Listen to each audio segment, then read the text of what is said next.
Bendiciones, hermanos, buenos días.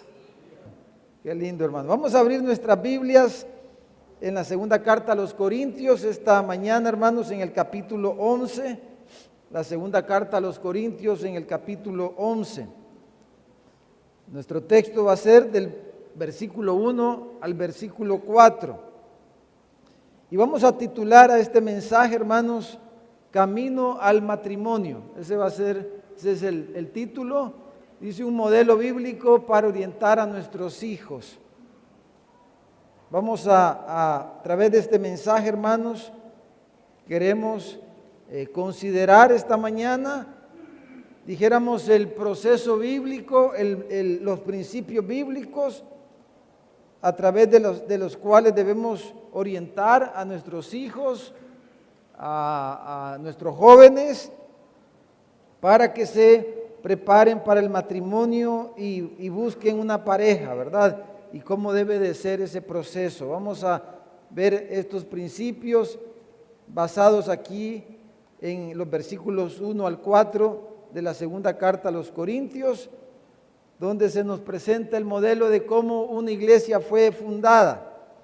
Dice el versículo 1 del capítulo 11, la segunda carta a los Corintios: ojalá, dice Pablo, me toleraseis un poco de locura. Sí, dice, toleradme, o sea, como quien dice, aguántenme un poquito, dice. Porque os celo con celo de Dios, pues os he desposado con un solo esposo, para presentaros como una virgen pura a Cristo.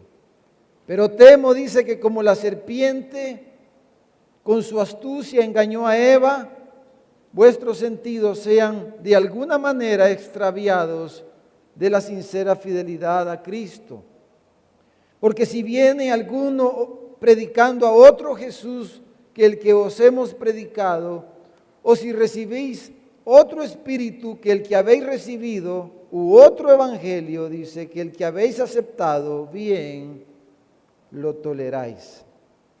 Pablo, al escribirles a los Corintios, está preocupado, está de alguna manera indignado, molesto, dijéramos, casi al borde de la locura, dice él, por lo que estaba pasando en la iglesia en Corinto. Dice, estoy celoso por ustedes, dice Pablo. Ellos habían abierto sus corazones a otros predicadores, dice Pablo aquí. Habían llegado otros predicadores y ellos los habían recibido, los habían aceptado de buena gana, pero el problema era que ellos les estaban dando otra enseñanza y estaban enseñándoles, predicándoles en otro espíritu, con otro espíritu, que no era el Espíritu Santo. Entonces Pablo está celoso, ¿verdad? Está como un joven, un novio celoso, que su prometida está coqueteando con otros. Dice, estoy lleno de celos y lo celo con celo de Dios, dice Pablo.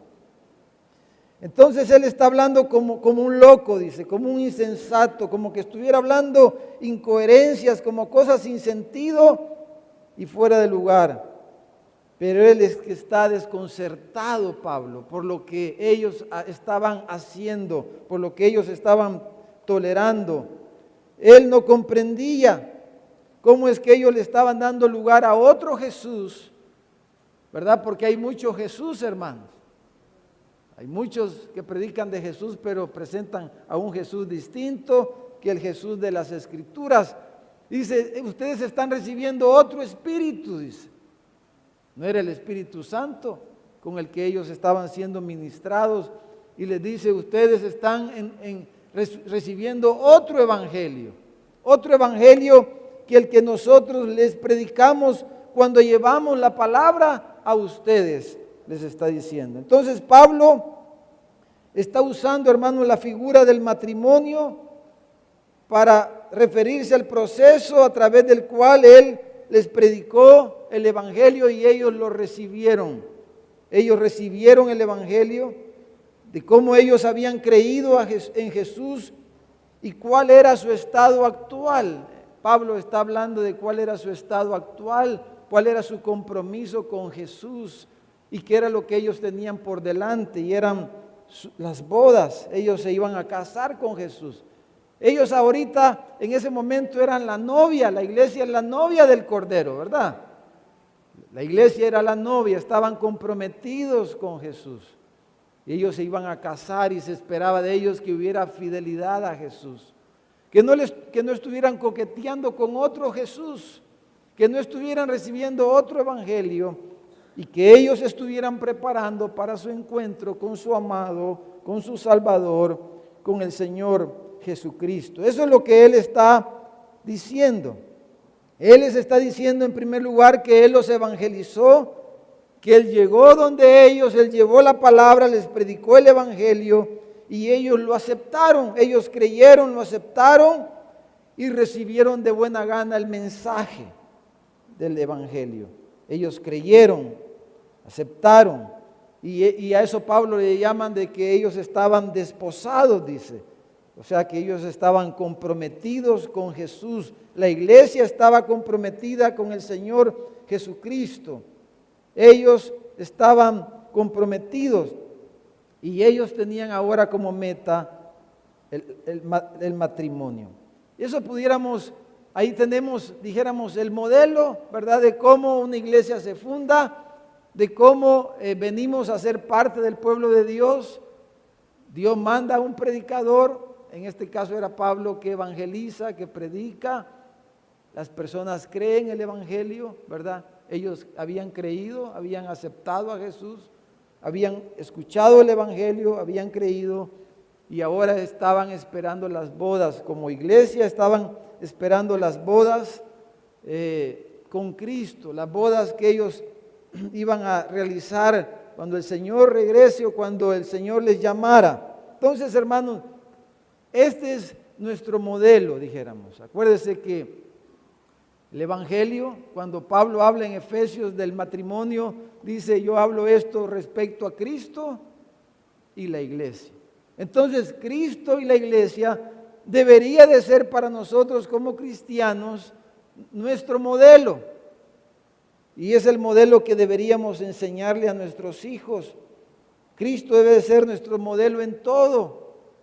Él dijo, Pedro dice que debemos de seguir sus pisadas, su ejemplo, sus pasos.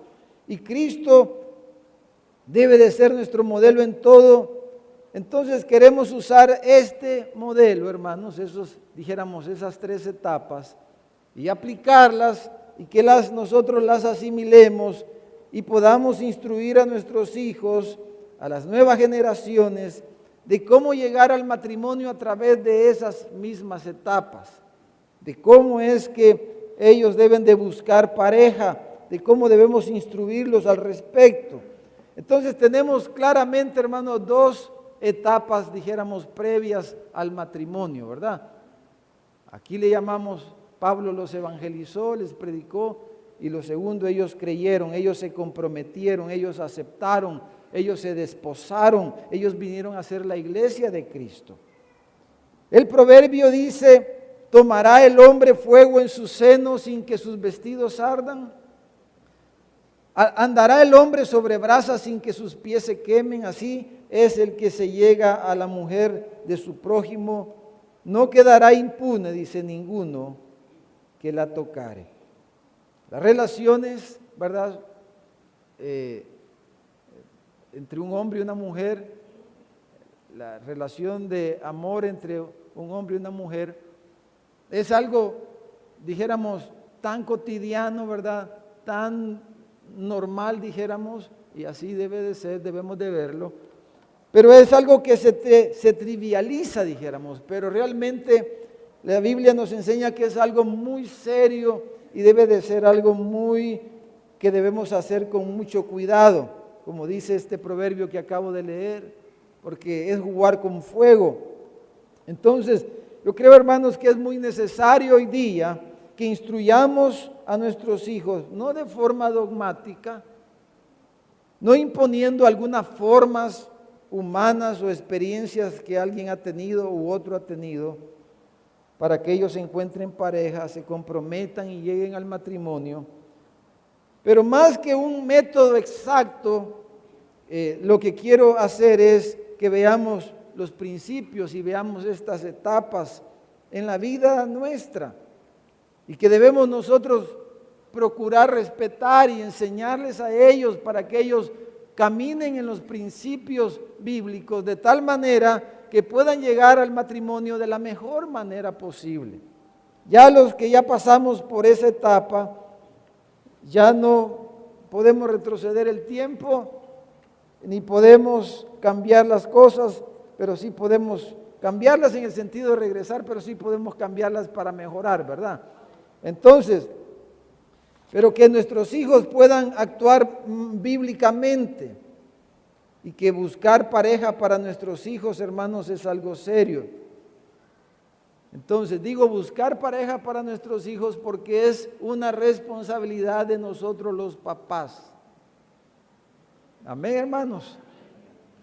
Que nuestros hijos se casen es una responsabilidad de nosotros los papás. Debemos los papás involucrarnos en eso, de una o de otra manera. No para decidir con quién se van a casar, por supuesto, ¿verdad? No se preocupen, jóvenes. No estamos en el Medio Oriente, ¿verdad? Para arreglar, donde según algunas costumbres y culturas, los papás desde niños arreglaban las bodas, ¿verdad? Con quién se iba a casar la persona, desde que estaban chiquitos quizás, ¿verdad? Así hay lugares donde se tiene esa costumbre, pero no es eso lo que quiero decir. Pero el padre, hermanos, tiene la autoridad para avalar o para vetar el matrimonio de sus hijos. Los papás tienen la autoridad para avalar o para, ¿qué dije, hermano? Vetar. Dejen aquí una ceñita y vayan por favor, bueno, ahí mismo en primera carta a los Corintios, pero en el capítulo 7, tengan ahí una ceñita, vamos a leer algunos versículos del capítulo 7. Ustedes saben que el capítulo 7, hermanos, de 1 Corintios, da extensamente, dijéramos, toda una enseñanza, una teología de cómo tratar las situaciones matrimoniales, todos los problemas matrimoniales. El capítulo 7 de primera carta a los Corintios es el pasaje más extenso sobre cómo tratar estas cosas. De muchas cosas que implica el matrimonio y la vida matrimonial. Y aquí en el versículo 38 dice, 1 Corintios 7, 38, de manera dice que el que da en casamiento, o sea, está hablando del papá, usted puede leer después todo el pasaje, dice, de manera que el que la da en casamiento hace bien. O sea, el papá da a su hija en casamiento porque él avala, de hecho, él la entrega, ¿verdad? En nuestra ceremonia, el papá entrega a la novia. Entonces, dice,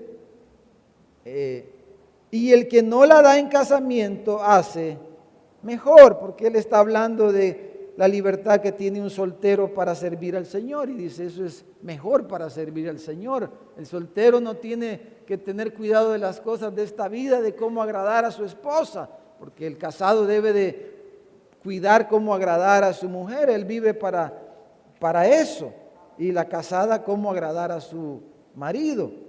Entonces, pero el papá tiene la autoridad de parte de Dios, y puede leer después Número capítulo 30, versículo 3 al 9 en el Antiguo Testamento.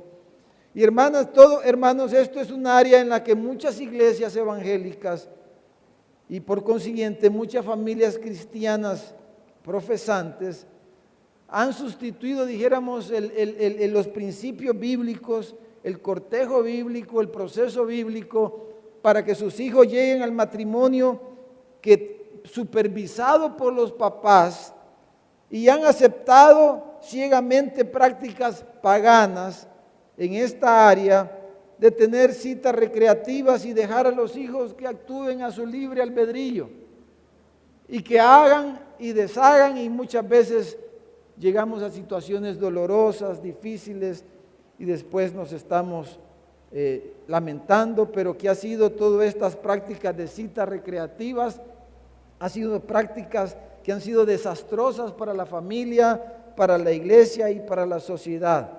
Ahora, como ya dijimos estas tres etapas, hermano, pongámosle nombre cuando nos referimos a la relación de dos jóvenes, dijéramos, que se van a casar. Ahí están las tres etapas. La primera etapa, dijéramos, le vamos a llamar cortejo bíblico, el evangelismo. Los jóvenes deben de ser evangelistas, ¿verdad? Tienen que presentarle su proyecto de vida a la joven que le atrae. Le vamos a llamar esa etapa, algunos le llaman así cortejo bíblico. Luego tenemos la etapa del noviazgo, ¿verdad? Es como estamos nosotros actualmente con Cristo. La iglesia es la novia del Cordero. Las bodas no se han realizado todavía, pero un día nos vamos a casar con Él, ¿verdad? La iglesia es la novia de Cristo. Entonces la etapa del noviazgo y luego la etapa del matrimonio. Tenemos ahí las tres etapas esas que hemos mencionado. Ahora, estas dos etapas previas al matrimonio, hermanos, son, dijéramos, etapas, dijera yo, bien naturales. Es lo natural, es lo normal. De alguna forma o de otra, toda pareja, hermanos, pasa por esas etapas, ¿verdad? Todos los que estamos casados sabemos, usted un momento que llegó, la comenzó a cortejar, la comenzó a visitar, era su amigo, su amiga, se conocieron, se dijeron, se enamoraron y entonces se comprometieron, dijeron casémonos y llegaron. Todas las parejas pasan por eso de una manera natural, ¿no es cierto? Esa es la forma innata en el corazón del ser humano de dos personas para comprometerse y llegar al matrimonio. O sea, no estamos hablando de algo extraño para la conciencia humana, para el corazón del ser humano, eso es lo innato. Pero hermanos, el punto aquí es que necesitamos pasar por ese proceso, pero de una manera bíblica y no pagana, para el éxito matrimonial de nuestros hijos. El proceso básicamente es el mismo en todas partes, a no ser en culturas donde se arreglan los matrimonios y esas cosas, que no estamos hablando nada de eso. Pero lo natural, lo normal es ese proceso. Pero hay una manera bíblica de pasar por ese proceso y una manera pagana. Por ejemplo, hay países, hay culturas, y ya en nuestro país eso está siendo cada vez más común. Por ejemplo, que los novios tienen relaciones sexuales, ¿verdad? Eso es normal en los Estados Unidos, por ejemplo. Eso es lo normal. Ahora, ¿eso es lo que la Biblia enseña? No, ¿verdad? Otros, bueno, eso se ha degenerado ya aún en el cortejo, en la primera cita, dijéramos, se están conociendo y ya hay relaciones sexuales. Entonces, pero eso no es lo que la Biblia nos enseña. Por ejemplo, en ese proceso, hermanos, en nuestro caso personal con Lídice, ¿verdad? Cuando nos comprometimos para casarnos, nosotros no tuvimos un cortejo adecuado, por ejemplo. No tuvimos un cortejo adecuado, honestamente hablando. Y eso nos afectó de varias maneras a la hora que nos casamos. No tuvimos un cortejo adecuado por ciertos énfasis quizás que teníamos en la enseñanza. Nosotros teníamos un sobreénfasis en el compromiso, en el desposorio, como le llamamos, ¿verdad? Entonces, no tuvimos un cortejo, o sea, no hubo una relación previa a llegar al noviazgo, dijéramos, adecuada, y eso nos afectó. Ella lo puede decir, yo lo puedo testificar. Ahora, al final, lo más importante cuando nos respondemos la pregunta ¿con quién me casaré, jóvenes? Es si es la voluntad de Dios o no. Eso es lo más importante en todo esto. Para un cristiano, pues, para una cristiana, lo más importante es responderse a la pregunta, ¿es la voluntad de Dios o no? Eso es lo más importante al final de todo esto. ¿Es la voluntad de Dios que yo me una en matrimonio con esta joven, con este joven? Eso es lo más importante, porque al final es lo que va a sostener el matrimonio hasta que la muerte los separe. Entonces, que usted pueda decir, es la voluntad de Dios. Me voy a casar porque tengo esa convicción. He orado.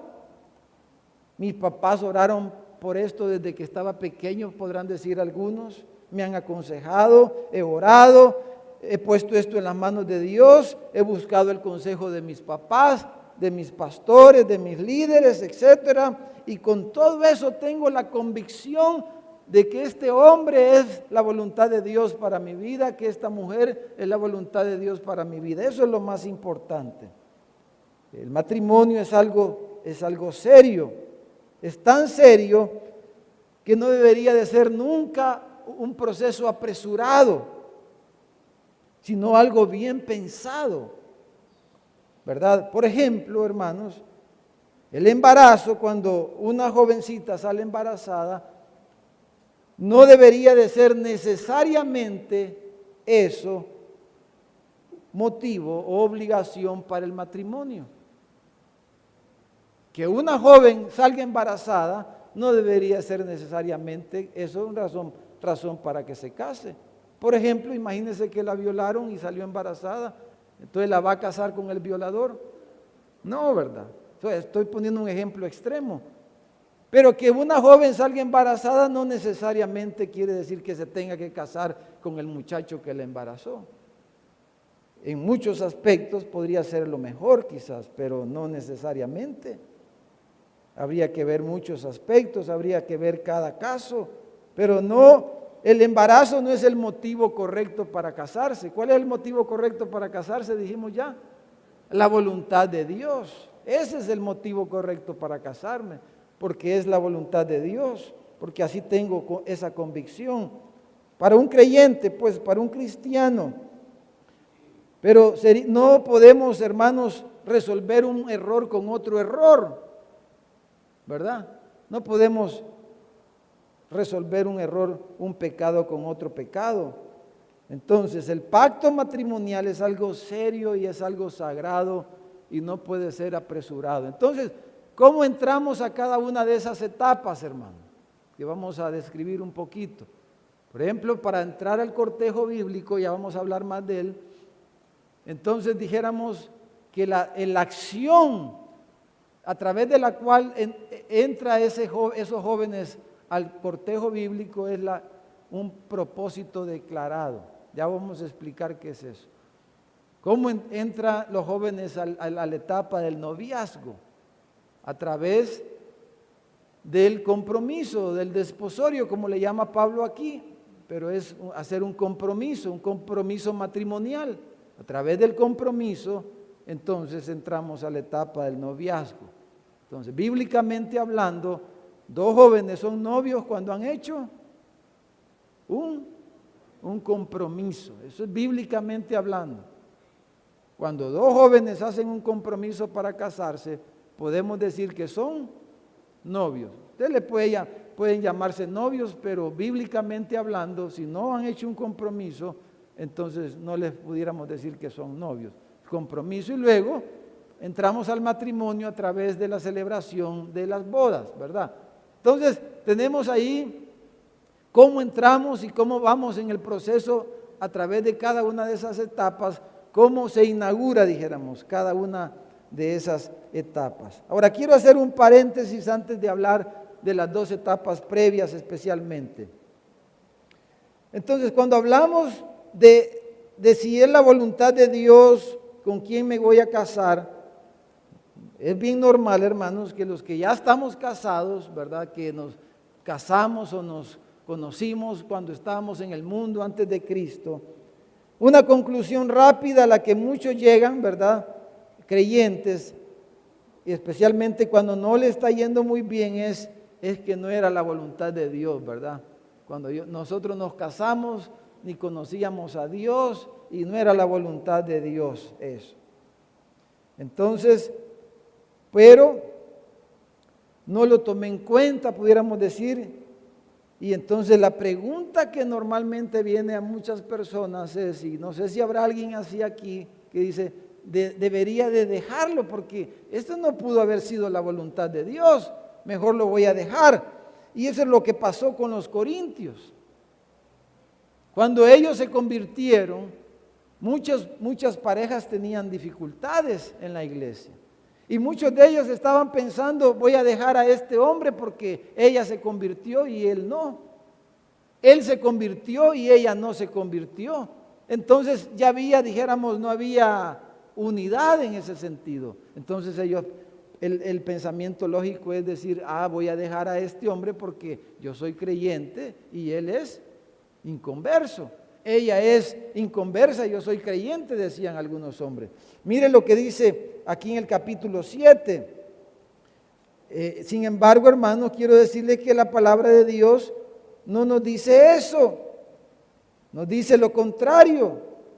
Dice que como Dios nos encontró, así permanezcamos, hablando de la relación conyugal, que debemos permanecer unidos en matrimonio y que la falta de fe de uno de los cónyuges no debe de ser motivo para el divorcio, para la separación, para deshacer el matrimonio. Mire, capítulo 7, versículo 12 y 13.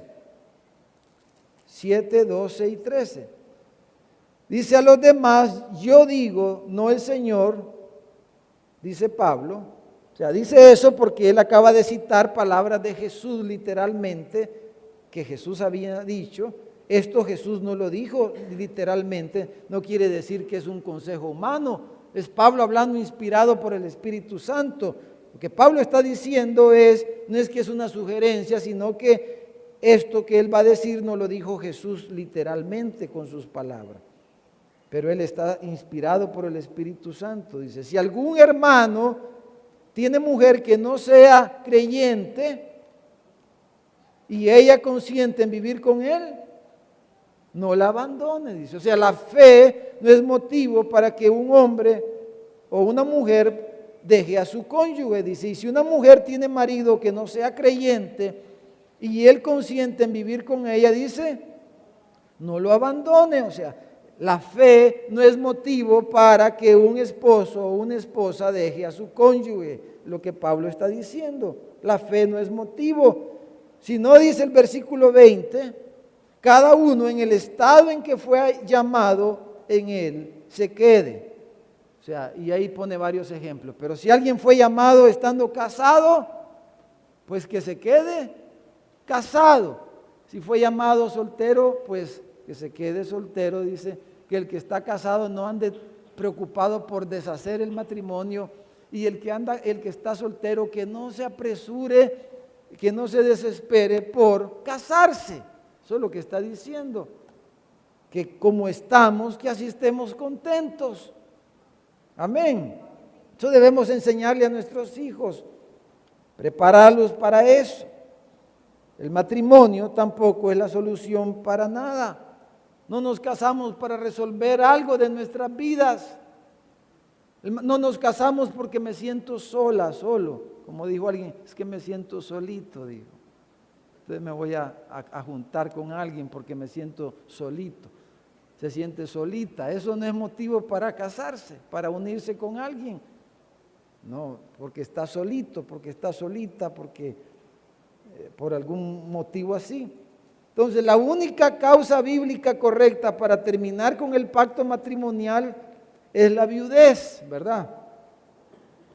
Por eso, a un creyente que le preguntaron una vez si alguna vez había pensado en el divorcio, él dijo, no, nunca, porque él sabía que la muerte es la que debe de separar. Digo, nunca he pensado en el divorcio, pero sí muchas veces, dice, he pensado en el asesinato, dijo. Entonces, la única razón válida para deshacer el matrimonio es la muerte, la viudez, ¿verdad, hermano? ¿Estamos claros en eso? Ahora, la otra causa bíblica es la infidelidad reiterada. Voy a ponerle ese ¿cómo se llama? Adjetivo, ¿verdad? la infidelidad reiterada. Jesús le llamó la dureza del corazón del cónyuge o de uno de los cónyuges. Es la dureza del corazón del cónyuge que es infiel reiteradamente en el matrimonio. ¿Por qué digo eso, hermanos? Porque si hubiera algún tropiezo de alguno de los cónyuges, en ese sentido de romper la fidelidad en el matrimonio, la primera actitud del cónyuge contrario debería de ser ¿qué? Perdonar. Debería de ser esa, ¿verdad? Esa debería de ser la primera actitud, primer pensamiento en la vida de un cristiano que su cónyuge le es infiel. El primer pensamiento debería de ser es debo de perdonar, debo de perdonarle, debo de perdonarla, debo de perdonarlo. Eso debería de ser el primer pensamiento. Ay, dirá alguien, pero mire, hermano, eso.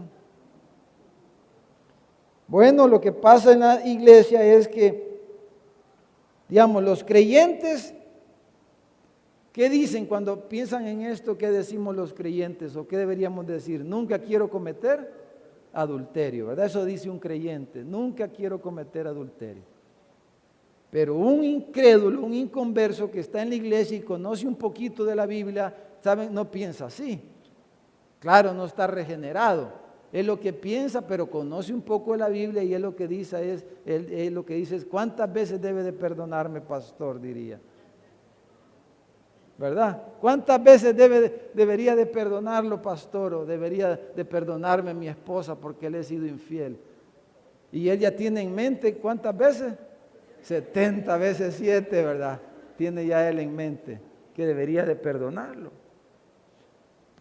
Entonces, pero ese es porque es incrédulo, no está regenerado. Y entonces el incrédulo que conoce un poquito de la Biblia, que va a las iglesias, él anda buscando alguna manera de zafarse por ahí, en esto y en cualquier otra cosa. Ahora, un atajo, ¿verdad? Algo así. Entonces, pero la infidelidad reiterada, o sea, un corazón duro, que rompe el pacto matrimonial, ese es motivo para el divorcio, bíblicamente hablando, ¿verdad? Alguien que se va con otra mujer, dijera, o que ya es tan evidente que él tiene otro hogar, etcétera. Habría que ver cada caso, pero un tropiezo o algo no debería de ser, deberíamos de procurar el perdón. Ahora, el otro motivo bíblico que vamos a leer aquí para la separación, no necesariamente el divorcio, dijéramos, es la imposibilidad de la convivencia. La imposibilidad de la convivencia. O sea, yo no puedo vivir con este hombre, dice. Yo no puedo vivir con esta mujer, ya es de más, ya no la aguanto, ya no lo aguanto. ¿Verdad? Es imposible, no nos entendemos. Incompatibilidad de caracteres le llaman las leyes, ¿verdad? En nuestro país. Entonces, este caso, hermanos, si alguien dice, yo quiero dejar a este hombre, ya no lo aguanto, pero lo que pasa igual en las iglesias, ¿verdad? Por lo mismo que ya dije, es que dice ya, casi que hay mujeres que hacen lo que hizo Sara, ¿verdad? Ya le presentan hasta la mujer con que quieren que el esposo se acueste, para después tener ya argumentos para decir, lo voy a dejar porque me fue infiel. Es que el corazón del hombre es engañoso, ¿verdad, hermano? Es perverso. Somos perversos. Entonces, hermano, esa es la situación, pero fíjese que como el Señor, Él sí va delante de todos los pecadores, hermano. Dice el Señor, si tú te quieres separar, quieres dejar a tu marido porque ya no lo aguantas, por esto, por las razones que sean, entonces dice, está bien, dice el Señor, quédate sin casar. Mire el versículo 15, 7:15. Dice, pero si el incrédulo se separa, sepárese, dice. Pues no está el hermano o la hermana sujeto a servidumbre en semejante caso, sino que a paz nos llamó Dios. Entonces dice, pero el versículo,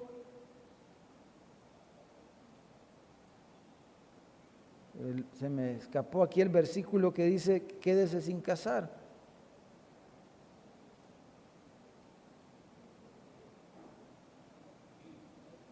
¿18? ¿Cuál?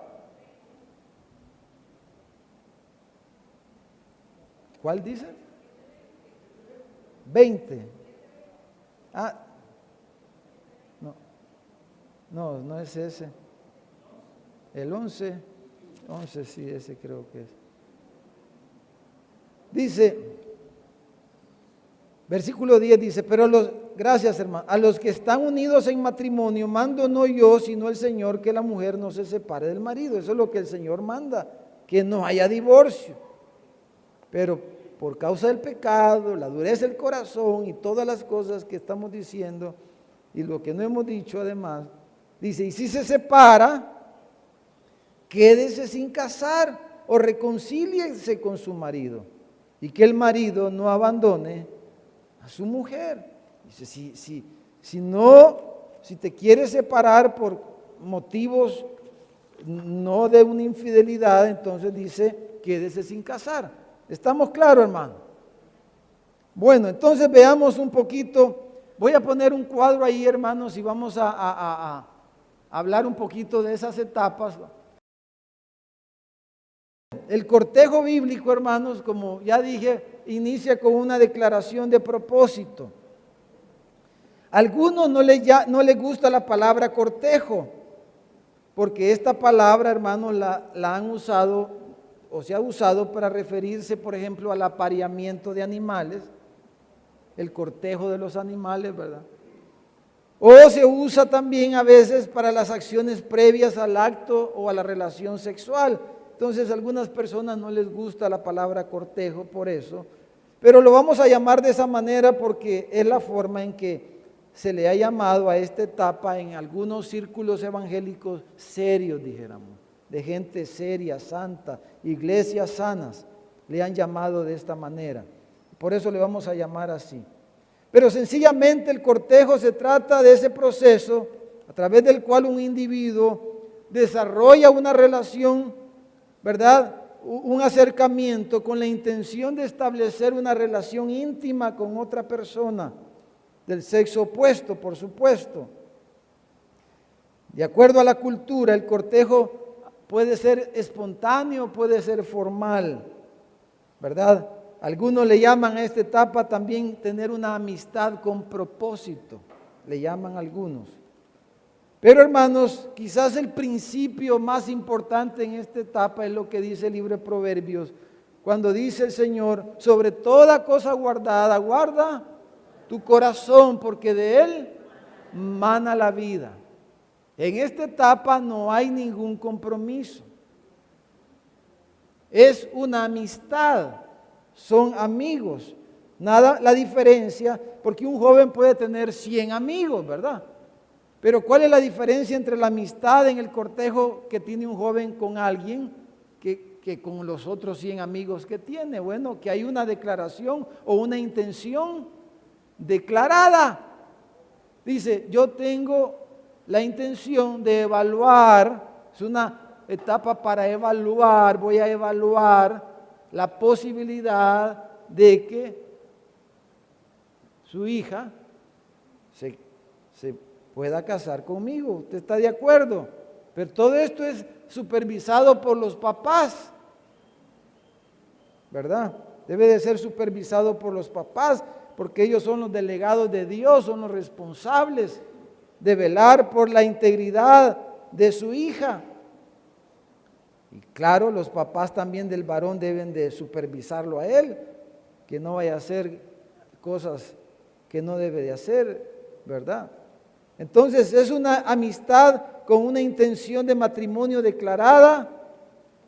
Entonces, aunque esto se puede hacer en un momento dado de una manera informal, no necesariamente el joven declara su corazón, pero de todas maneras, de alguna forma, en un punto, se llega, dijéramos, a lo que le llamamos un cortejo formal, ¿verdad? Se declara y dice, yo puedo visitar a su hija con la intención de conocerle. Entonces, en esa etapa, hermanos, como pueden ver ahí en el cuadro, vamos a hablar de 4 etapas, ¿verdad? Del aspecto físico, emocional, intelectual y espiritual. ¿Para qué es cada una de estas etapas? Voy a usar ese modelo de estos 4 aspectos basado en Lucas 2:52, ¿verdad? El modelo de Jesús, del desarrollo integral de la persona. Entonces, durante el cortejo, en el aspecto físico, somos amigos, entonces el contacto físico debe de ser 0. Son amigos, no son nada. Entonces, ahí no hay lugar para estarse tocando, ni besando, ni nada de eso. Algunos le llaman la relación física debe de ser ojo, ojo, ojo, cuerpo, le llaman algunos. Ojo, ojo, ojo, cuerpo. Pero no podés. Si eso está en el mercado, le dicen a uno, ¿verdad? ¿Cómo le dicen ahí la señora en el mercado, hermano? Ustedes cómo no van al mercado, solo al súper van. Si no compra, dice, no mayugue, dice. Ay, entonces, si vos sos respetuoso, sos un creyente, ¿cómo vas a andar mayugando? Tocando lo que no es tuyo. Como ya leímos el proverbio, ¿verdad? Dice el que toca a la mujer de su prójimo, se va a casar con otro, esa joven. Si esto es serio, hermano. Esto es serio realmente. Lo que pasa es que uno en el mundo sin instrucción, sin conocer la palabra, uno actúa como animalito, pues. ¿Verdad? Pero imagínense, después va a andar ahí, se casa con otro y ya usted la jugó toda la muchacha. Toda jugadita está allá. Las jóvenes, imagínense, tienen que respetarse, tienen que cuidarse y nosotros debemos de cuidarlos. Entonces, el área física es una amistad, no hay por qué tener contacto físico. En el área emocional, dijéramos cerrado, dice ahí. O sea, debe de ser proteger el corazón, guarda tu corazón, porque no tenés ningún compromiso con esa persona. ¿Por qué vas a abrir tu corazón a enamorarte o a ilusionarte si no sabes si eso se va a llevar a cabo o no? No tenés ninguna seguridad, ninguna certeza. El área intelectual, esa sí debe estar abierta, ¿verdad? Con todas las antenitas bien paradas, bien atento, porque es una etapa para evaluar, para buscar consejo. Porque es algo serio, es algo para toda la vida, el pacto matrimonial. Entonces tú vas a evaluar quién es la persona, quiénes son los papás, qué piensa esa joven, qué proyectos tiene, cuáles son sus objetivos en la vida.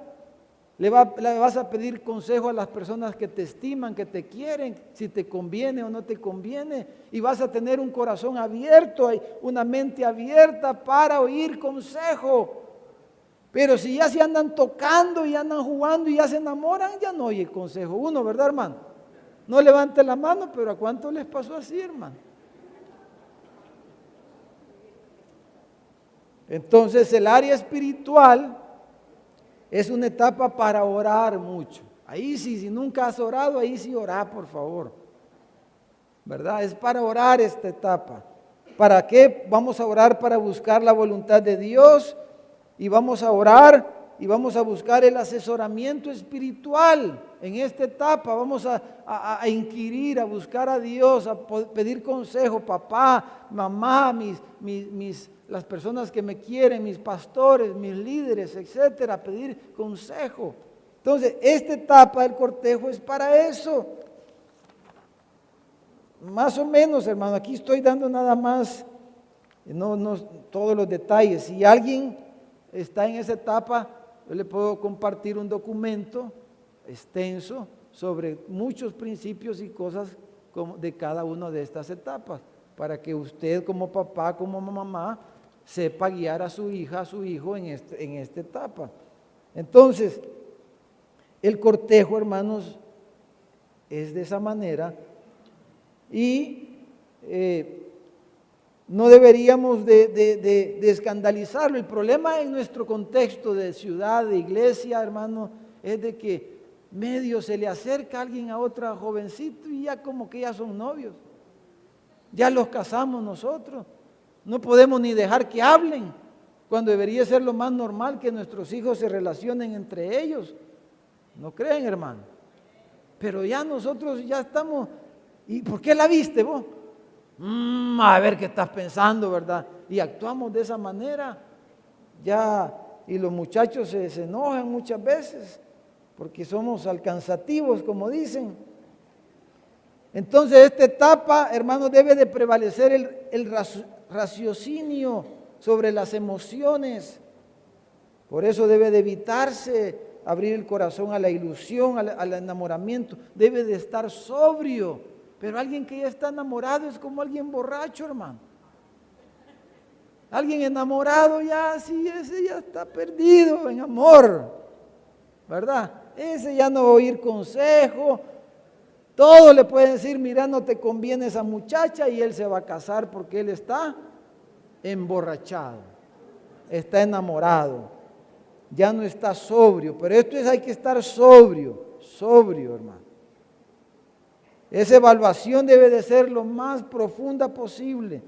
Yo cuando tengo oportunidad, me dan chance los jóvenes antes de, hoy día les digo, mira hasta el trasfondo médico de esa joven, de la familia. Después te va a salir un hijo con un problema, no le vayas a estar reclamando que por eso te vas a separar, por eso te vas a desilusionar, porque el hijo le salió con un problema. Todas esas cosas, hermano. La salud en todos los aspectos es evaluar, porque voy a unir mi vida, voy a compartir mi vida con esa persona. O sea, es un proyecto para toda la vida, no es un juego de que mañana lo voy a deshacer. Entonces debe de ser sobrio, con oración, con consejo, etcétera. Entonces, ¿qué metas tiene? ¿Cómo es su familia? ¿Compatibilizo con ella lo más? Etcétera. Entonces, hermano, como dice el proverbio, confía, no confíe, dice, el que confía en su propio corazón es necio. No, si yo la quiero, dice, necio. Estoy enamorado, si yo ya no puedo vivir sin ella. Ay, ay, ay, dice. Dice, el que confía en su propio corazón es necio, dice, Proverbios 28-26 estoy leyendo. Mas el que camina en sabiduría será librado. Va a ser librado, dice. Entonces, miren, la siguiente etapa, hermanos, el noviazgo. Ahí ya la cosa cambia, como dijo aquel, ¿verdad? El noviazgo. Entonces, el noviazgo, hermano, ya es otra cosa. Hay ya un compromiso. Tú evaluaste y dijiste, esta es la mujer que Dios quiere, con la que me voy a casar. Mis padres, el Señor les da testimonio, ellos están felices. Los hermanos, mis pastores me han aconsejado y bueno, nos vamos a comprometer para casarnos. ¿Por qué aquí mismo entre nosotros han fallado muchos compromisos, hermano? ¿Por qué no hubo un cortejo adecuado? Por eso. Y nosotros mismos a veces empujamos a los jóvenes que se comprometan. Y esto es serio, hermano. Entonces, pero es mejor que se rompa un compromiso que un matrimonio. En nuestra religiosidad, a veces en nuestra falsa santidad.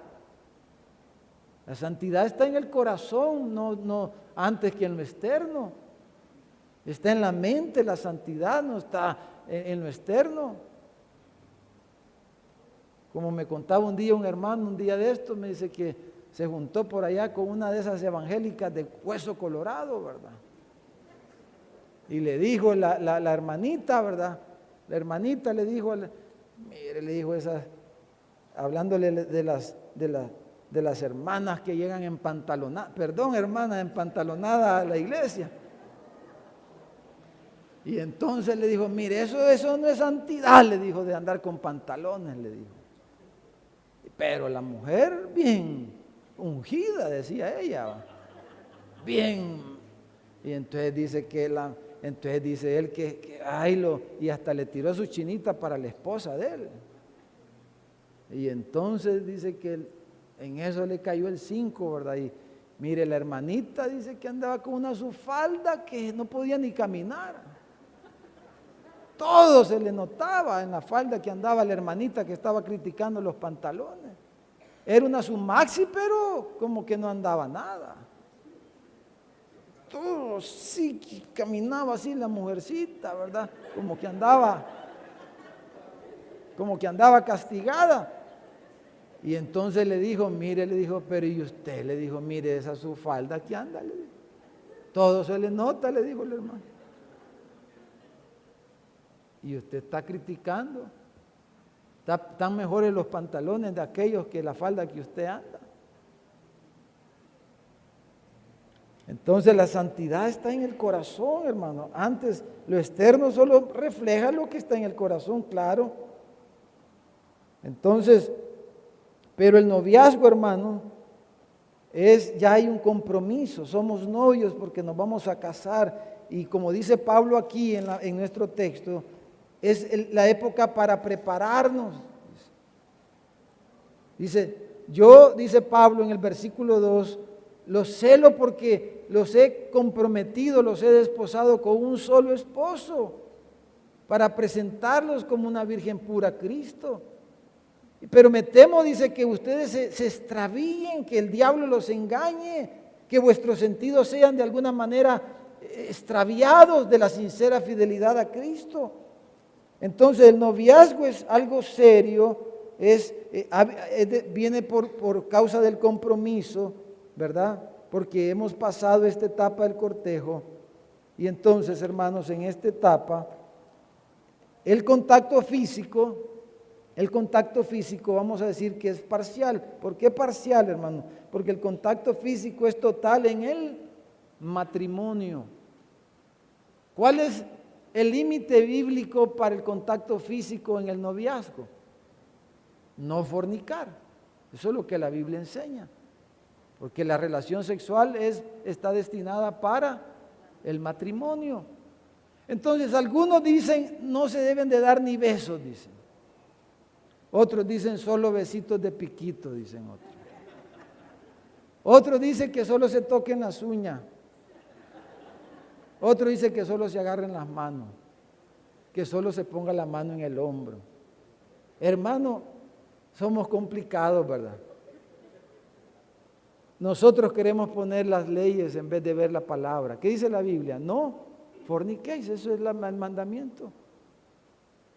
Entonces lo que debe de cuidarse aquí debemos ser prudentes, enseñarle a nuestros hijos que su cuerpo, y como aquí sí la parte emocional es abierta, porque de eso se trata, ¿verdad? De que ahí sí que se enamoren, que se deseen, que quieran estar juntos en todo el sentido de la palabra. De eso se trata el noviazgo.